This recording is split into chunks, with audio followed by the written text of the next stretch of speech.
Salut tout le monde, nous revoilà avec le crossbow, troisième test. Donc en 3S, la couronne est réparée. On a fait une petite vidéo pour Laurent et Nathan, notamment pour le changement de triangle. Donc ouais, c'est pas des plus simples pour l'entretien. Après maintenant, une fois que tu sais qu'il faut soit démonter le train avant, soit le train arrière pour accéder aux pièces, il n'y a plus de surprise. Quoi qu'il arrive, il faut démonter la plaque en dessous du châssis.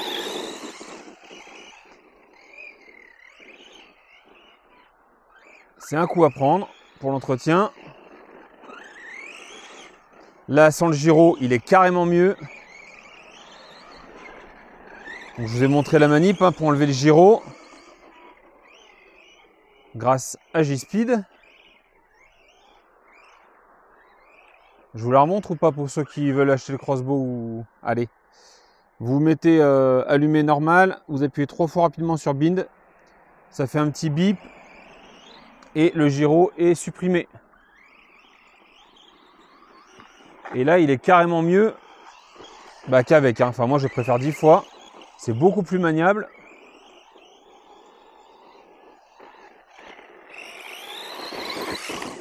Là, avec le pignon de 15, il y a la pêche qu'il faut. On va voir l'autonomie par contre.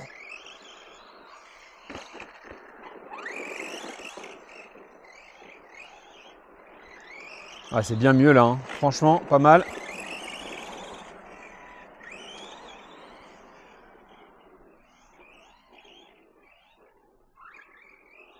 Le mini sledge. Et au final, sur la piste, là, les pneus ils glissent juste comme il faut. Hop, ils sont un peu durs. Parce que je vais l'emmener sur un grand skatepark la prochaine fois. Avec d'autres machines. Que je vais absolument tester là-bas. Je ne vous ferai pas faire des sauts de fou. Je pense pas que ça résiste à des sauts de malade. Oh là. Non, mais ça gratte encore. Alors que je vous montre un peu quand même, ce qui se passe, c'est que le moteur, il s'écarte de sa couronne. Là, je l'avais serré plus que ça. Et là, ça s'est écarté. Ce système de support, là, je suis pas super convaincu. Alors, je l'ai peut-être pas assez serré, c'est peut-être de ma faute, hein. On va dire que c'est ma faute. Mais pareil, l'accès est vraiment pas terrible au moteur. Et je pense que c'est comme ça que j'ai bouffé la couronne la dernière fois. C'est qu'en fait, j'avais dû le faire à peu près correctement l'entre-dents, mais que ça s'est desserré, j'ai continué. Là, j'ai arrêté direct, donc la couronne est un tout petit peu marquée. Évidemment, j'ai pas de clé Allen de 2,5. Donc, il faut que je le fasse au tournevis. Là, du coup, j'ai un petit peu abîmé certaines dents de la couronne, là. Est-ce que ça serait pas mieux en métal? Je me pose la question. On va retenter, hein. C'est dommage parce qu'il va bien en plus. Mais ouais, le support, là, faut vraiment bien le serrer, hein. Idéalement, avec une clé Allen, ça sera plus pratique. Allez, on y retourne. C'est dommage parce qu'il va bien. Il est plutôt agréable là sur la piste.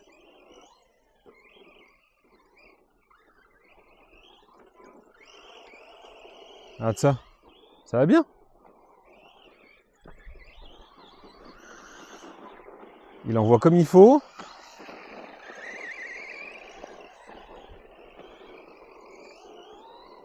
Je vais regarder s'ils font la couronne en métal, en option. Il faut absolument que je trouve une solution pour resserrer, enfin pour maintenir mieux ce moteur en place là. Parce que là encore, il n'a pas pris de choc, quoi. Il fait juste un peu de circuit. Donc quand il va prendre des chocs, c'est sûr que ça va bouger.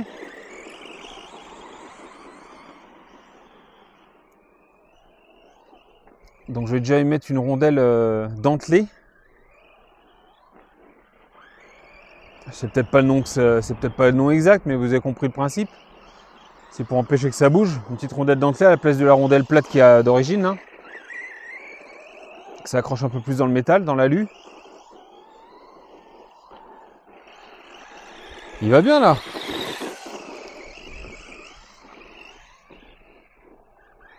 C'est le XRT en mini quoi.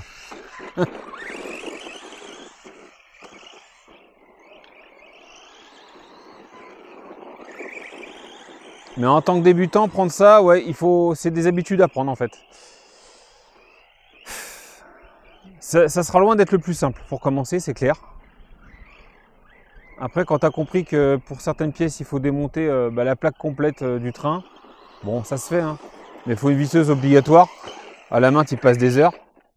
Et je réfléchis dans les 300 € dans ce style-là. Ouais, t'auras un peu plus petit, ça serait peut-être un Hyper-10 TT, qui sera un poil plus cher quand même. Un poil plus petit.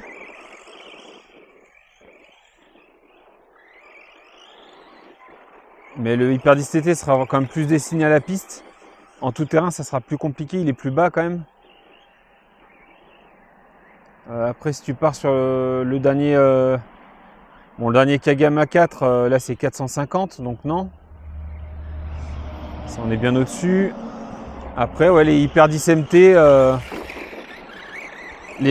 qu'est-ce que je raconte? Les MT10 de Timasso MT10, pourquoi pas?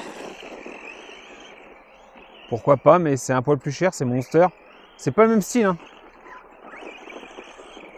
Je réfléchis un petit peu là comme ça. Il y en a sûrement des concurrents à 300 €. Après, ça serait peut-être plus buggy à la limite. Bah, le B8ER, que j'ai acheté 300 € par exemple, là, qui est en tombola. Là, moi, je dis oui plusieurs fois. Hein. Mais t'as pas un truggy, quoi. Et lui, il est censé quand même pouvoir aller un peu... vu comme il est renforcé, tu te dis, ouais, ça va peut-être résister quand même à du tout-terrain, et puis un peu de saut, etc. On verra ce que ça donne. Hein. L'intérêt, c'est si ça résiste au saut, etc. C'est valable. Si tu casses au premier saut, alors sans faire le bourrin non plus, hein. Le but, c'est pas de faire des sauts de 10 mètres de haut avec. Ben ouais, ça peut être valable à ce moment-là. Voilà, là, le moteur est bien serré. Je l'ai serré à mort. Donc là, ça tient apparemment. Donc le frein est un peu élevé. On le voit, hein, je freine vraiment doucement, progressivement. Parce que si je freine un peu fort, je vais faire un coup de frein là. Les roues piles, mais c'est sur une grosse, ça se voit plus.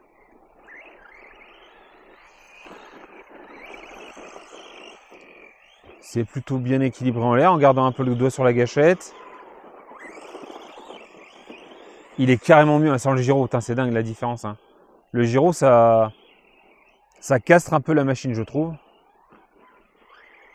Tu es beaucoup moins libre dans les déplacements, dans les glisses et tout. Et ça te fait faire des bêtises des fois. Hein. Donc comme quoi, débuter avec le gyro, je suis pas forcément toujours convaincu. Il y en a peut-être des mieux que d'autres.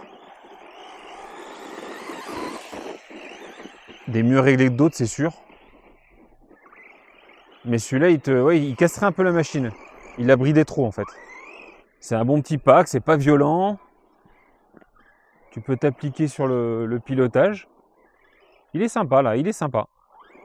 C'est pas une machine de fou, c'est sympa.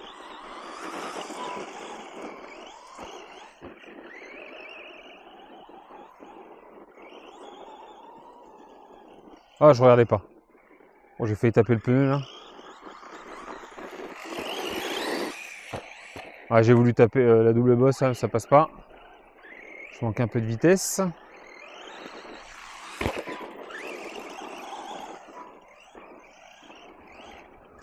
Après, toutes ces vis aussi, forcément, c'est une contrainte pour le démontage, mais enfin voilà, ça doit être réfléchi en fonction du... Ça doit être fait aussi pour rigidifier l'ensemble. Hein. Toutes ces pièces maintenues entre elles, c'est embêtant, pour dire poliment, à démonter. Mais ça doit participer forcément à la rigidité de la machine. L'intérêt, c'est que les pièces sont pas chères quand même. Hop, j'ai essayé. Mais c'est vrai que quand tu démontes, tu t'attends à mettre 10 minutes. Ouais, là, c'est... Il faut se prévoir un peu de temps. Hein. Le cerveau, je pense que j'ai quand même bien fait de le changer. Ça aurait été intéressant de le tester. Oh, joli celui-là. Ça aurait été intéressant du coup de tester la machine sans le gyro avec le cerveau d'origine. Pour rappel, le cerveau d'origine c'est 6 kg. Hein. Ça me paraît très léger. Beaucoup trop léger. On va essayer de se le faire. Et alors là, pas mal. Avec le pignon de 13, c'était impossible. Pignon 15, là, c'est sympa. La double bosse en 1/5e, c'est une formalité. En 1/8, ça passe. Pas tranquille, mais ça passe en général. En 1/10, c'est quand même plus compliqué. Ouais, bien, 2 de suite. Ok, parfait. Par contre, on voit que les pneus, ça ballonne pas du tout. Hein. C'est rigide. Pour la piste, c'est très bien. Ça fait des jolies glisses et tout, c'est sympa. Pour le tout-terrain, je pense que ça ira bien aussi. Sur l'herbe et tout, ça ira bien. Bah, ça allait bien d'ailleurs, on l'a vu. J'ai fait un pack avec en tout-terrain. Et j'étais encore avec le pignon de 13.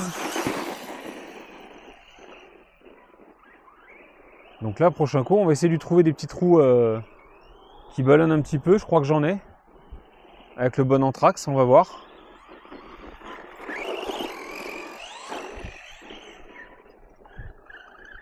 Et puis on va l'emmener en skatepark. Prochaine sortie, ouais, ça sera ça. Ah. Alors je dis prochaine sortie, mais ouais, j'ai du mal parce que j'aime bien aller dans les clubs, aller rouler avec du monde. Puis faire des rencontres aussi, c'est toujours sympa. Même si j'aime rouler aussi tout seul. Je peux parler comme ça. Je peux faire mon journal intime. Mais ouais, du coup, y a souvent des... Ce qui est bien cette année, c'est que les clubs ont leur planning à peu près réparti sur le mois. Donc du coup, tu peux quasiment tous les week-ends faire une sortie RC. RC voiture ou bateau d'ailleurs, chez Barthes RC34 aussi.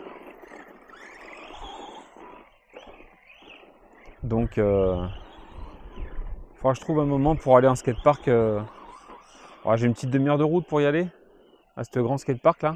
Donc en général, je vous mets pas les runs complets, pour ceux qui arrivent un peu sur la chaîne. Je vous mets pas les runs complets, parce que j'ai pas envie de vous... Voilà. Ça par exemple, je vous le mettrai. Donc en général, je mets pas les runs complets. Pourquoi ? Parce que les runs, des fois, ça dure 15, 20, 25 minutes, 30 minutes. Et il n'y a pas forcément d'intérêt à monter, enfin, je ne trouve pas, hein, à montrer un run complet. Par contre, tout ce qui est chute, etc., ça, je vous le montre. Alors ça ouais, faut que vous ayez confiance aussi en ce que je vous dis. Hein. Je pourrais vous en cacher les 3/4. Mais moi, l'intérêt, c'est de montrer ce que peuvent subir les machines. Hein. J'ai rien à y gagner. Je suis pas sponsorisé par les marques ou quoi que ce soit. Donc dès que j'ai des chutes, etc., je vous le montre, voir ce qu'elle encaisse. Et quand j'ai des casses, évidemment, voilà, je vous le montre. Là, les petits soucis que j'ai avec la couronne, alors il y a du réglage à faire, il y a peut-être une rondelle à changer, voilà, il y a des petites choses à voir. Sur cette machine-là, hop là. Là, par contre, ça l'a bien pris, celle-là. Donc voilà, mes essais, ils sont faits pour ça aussi, pour que vous puissiez... pour que vous puissiez rigoler. Ah, mais ouais. Cache-cache. Où est Crossbow? Où est Crossbow? C'est pas où est Charlie? Bon, j'ai hésité en plus à venir aujourd'hui là.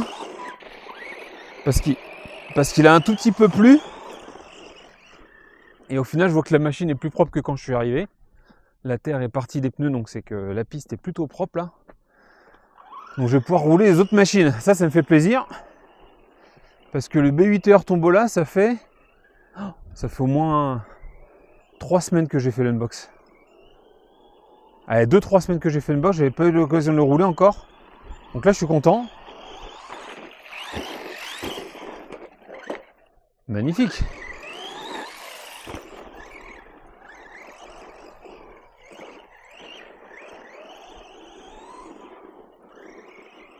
Donc jusque là, celle-là, je dirais, le cerveau peut-être a changé quand même. Hein.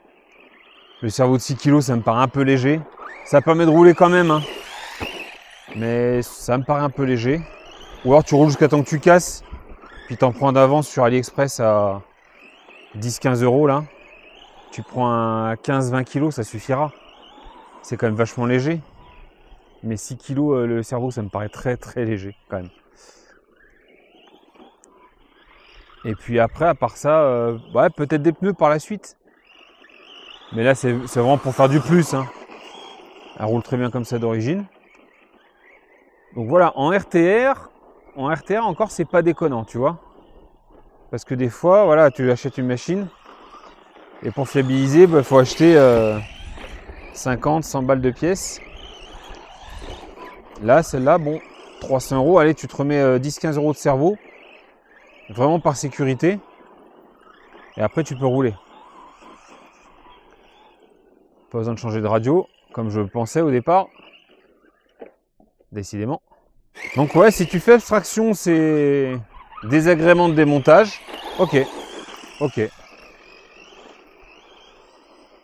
Là, en pignon 15, c'est vraiment sympa. On va voir avec le pignon 15. Ah oui, non, si, pignon 15 aussi. Oups. Ah, elle était belle celle-là. Si oui, pignon 15 aussi. Pignon 13, je trouve ça un peu juste. Enfin, après, c'est un avis personnel, mais je trouve ça un peu juste en 13. Il est plus marrant en 15. Ah, ça y est, je suis en coupure. C'est pour ça que j'ai raté la bosse. C'est pas de ma faute. C'était la faute de la coupure. Jamais la faute du pilote. Faut toujours trouver un truc. Bon, je suis content, j'ai pu faire un run complet. Le moteur est 80 quand même. Hein, 80 alors qu'il fait 12 degrés. Hein. Donc là, on va y mettre un ventilo. Hein, je pense que vous serez d'accord avec moi. Parce que 80 degrés, alors que j'ai pas trop tiré dedans en plus. Ouais, ça me paraît beaucoup. Parce qu'on est sur piste, j'ai pas vraiment allumé. Ou alors diminuer un peu le temps de run. Roule un peu moins longtemps. Ah bah on est à 0. Ah, par contre la coupure elle est pas bonne. Je l'avais vu la dernière fois. Donc là j'ai roulé beaucoup trop longtemps. Donc il y a ça aussi qui fait. Du coup ça faut absolument que je le modifie parce que ouais, ça coupe. Bah, ça coupe pas en fait. Ça coupe quand t'as plus de batterie. Donc ça c'est pas bon. Ceux qui ont cette machine là, bah Laurent je pense à toi notamment là. Si t'as pas fait de réglage, si t'as pas de buzzer. Donc un petit buzzer. Hop, pour rappel c'est ça. Tu branches ça sur ta lipo. Et tu règles à combien tu veux que ça coupe. Donc, ouais, 3,6, 3,5, 3,6, 3,7. Pas en dessous. Après, ta lipo est déséquilibrée. Et là, je lui ai fait mal. 0 volt, je lui ai fait mal à la lipo. C'est pas bon du tout. Donc, voilà, quelques petites choses à régler avant le prochain test en skatepark. Je vous souhaite à tous et toutes une très bonne journée. Et comme d'habitude, bisous, caresses, salut!